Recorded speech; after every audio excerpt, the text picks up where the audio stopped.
I wanted to give you a little behind the scenes of episode 6 of Dynamo. About a year and a half ago, we moved into a new space out in Port Orchard outside of Seattle. It's about an hour out of Seattle, a little bit out of the way, but it gives us a bunch of new space to build sets and props and stuff like that. So I want to give you a little tour. Welcome to the church.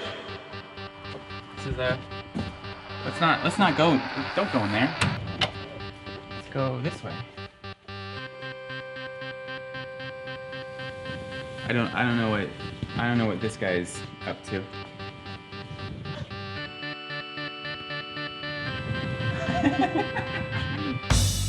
This is the office space.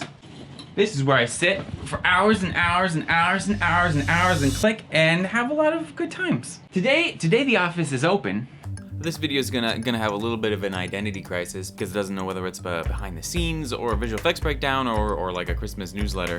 The view outside the window is kind of an old trick. It's just turns out if you just kind of slant the whole picture of the clouds, your brain adds its own kind of depth to it. And so I just did that for the sky, a little bit less for the ground, and then some light rays coming through to really drive the parallax home, and it worked kind of eerily well, I think.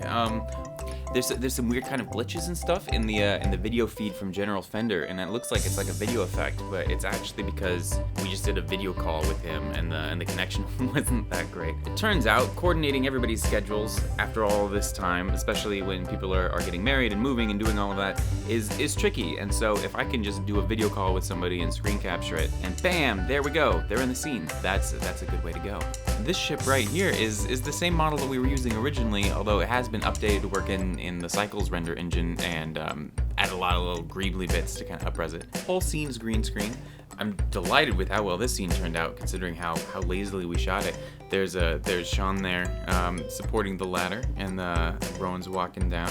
One click and was basically tracked in After Effects. Another click and the motion was brought into Blender, and like 5 minutes later we'd had the whole thing kind of blocked out in 3D space. It was just like super easy. All the grass in this scene and many others is done with the Blender Guru Grass Essentials, which is probably the best 3D asset I've ever bought in my life. Although I'm not doing it nearly the justice it deserves.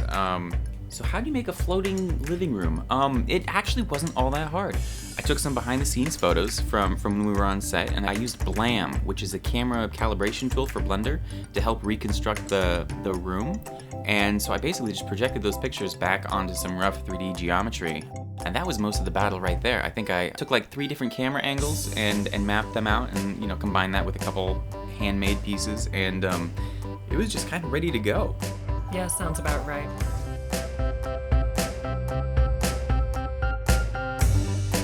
The That Bar scene is the first practical set that we built, and Sarah and Amy knocked it out of the park. Although the set itself, I wish I'd lit it a little bit differently. Always go with the pink. In the background of the That Bar scene, there's this practical prop of the Rotten Dragon Kiosk, which is a little bit overbuilt, because when you hit the spicy combo button, you actually get a box full of eyeballs. But yeah, all of this was 3D printed. The buttons are acrylic. It's all wired up with like LEDs and like programmed with an Arduino, and it's all like really basic stuff, but it's so fun. All this stuff's printed out. We got like a $20 printer, and so we just print out like fake little warning labels and stuff, stick it all over everything.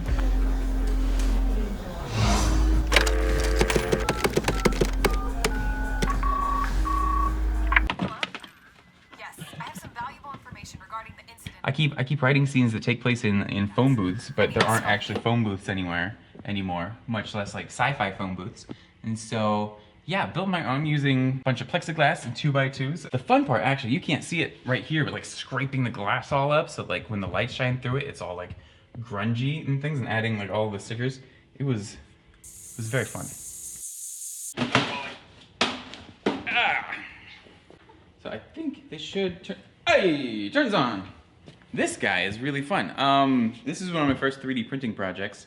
He's half vacuum cleaner, half 3D printed bits. He's powered by a little Arduino, which is just telling all the lights to blink and the fans to turn on.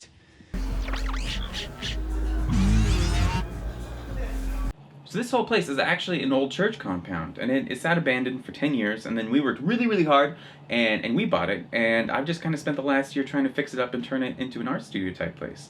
A place to build sets and put on shows. We have a light grid. I always wanted to have a stop motion room, or like a room for recording really good audio.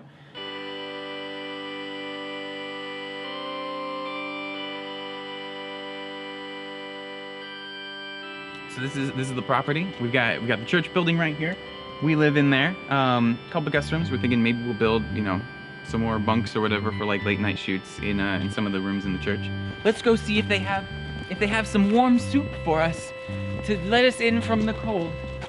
There's no stairs.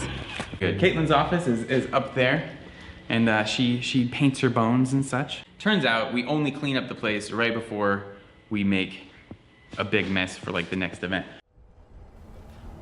The monorail scene was mostly just an excuse to get Soren Lelinen's music in there. All of the white exterior CG stuff was done in Blender, and I have a really big collection of little greebles and pre-made stuff I can stick together, kind of like Legos. So the modeling usually went pretty quick. To keep things from looking too homogenized, I try to model something new for every shot, but I don't always. The Shade subway map is something I'm really excited to finally get in there. Paul Spooner made that years ago, and it has hundreds of unique names. Hopefully at some point we'll get a better view of it. Oh, the mystery hot tub. It's hooked up to water, so we can actually fill it up, and it's got a heater, so we'd actually heat it up warm. We're kind of keeping it so we could do like underwater shoots or something like that.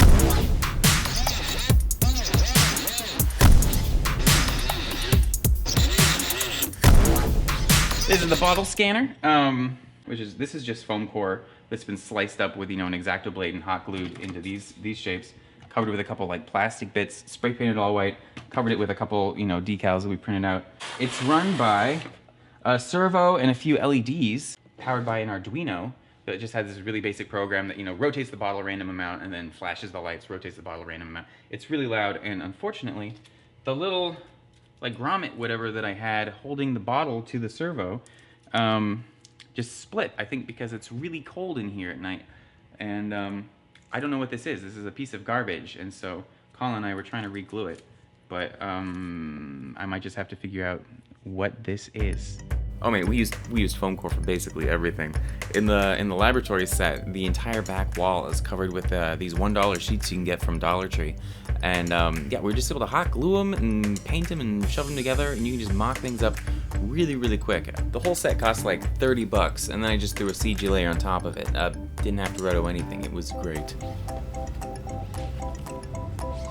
Did you find anything? As you get older, everybody grows up, you know, and it gets harder to get people together to do the type of experimenting where I feel a lot of the best learning takes place. And so this whole place kind of exists to help facilitate that. And hopefully make some money. Maybe.